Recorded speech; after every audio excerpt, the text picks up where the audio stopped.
Ndërsa në një hadith tjetër, profeti, paqja dhe bekimet e Zotit qofshin mbi të, ka thënë: Kush agjeron një ditë në rrugt të Zotit, me këtë ditë, ai ia largon fytyrën e tij nga zjarri 70 vjet.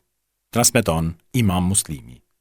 O Zot, ty të lutemi të na lirosh ne dhe të gjithë muslimanët nga zjarri i xhehenemit në muajin e Ramazanit. O Zot, largoj fytyrat tona nga zjarri për çdo ditë agjërimi që bëjmë për ty.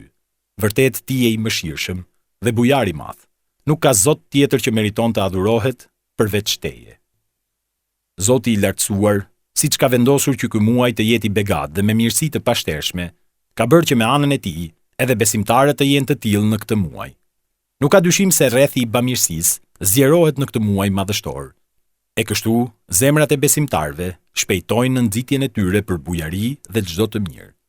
Ndaj dhe feja e pastër islame ka nxitur për një gjë të tillë, në mënyrë që të zgjerohen zemrat e bamirësve dhe të kurohet kooperacia e të ligjve. Zoti thotë: Kush është ai që dëshiron të lërë tek Zoti një hua të mirë, ashtu që ai të mund t'ia shumëfishojë atë atij disa herë? Bekare, ajeti 245. Pasuria nuk pakësohet me bujarinë e sadakas, por ajo është hua e sigurt tek Zoti i madhëruar, i cili e shton begatinë e tij, dhe të cilën kur ta shohësh në ditën e gjykimit, do të thuash: Ah, si nuk u tregova bujare dhe më shumë.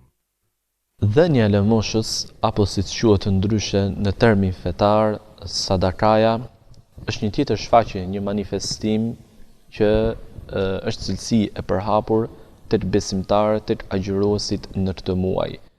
I dërguari i Zotit Muhamedi alayhi salatu wassalam ka treguar se nga veprat më të mira me të cilat muslimani mund t'i bëjë dobi vëllait të tij musliman është që të shlyejë ndonjë borxh të tij apo ta ushqejë atë.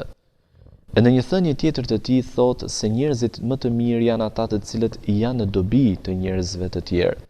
Prandaj besimtari, agjëruesi, asnjëherë nuk duhet ta ndjejë veten e tij individual vetjak. Asnjëherë nuk duhet të shtyhet në fjalët dhe veprat e tij nga lakmia dhe egoja vetjake, por gjithmonë të shohë të tjerët me syrin e bamirësisë, me syrin e mundësisë së ndihmës së të tjerëve, sepse Zoti i gjithësisë e ndihmon robin e tij për aq kohë sa ky njeri ndihmon vëllain e tij. Dhe në të njëjtën mënyrë, siç do të sillesh ti me krijesat e Allahut, në të njëjtën mënyrë do të sillet edhe Allahu me ty.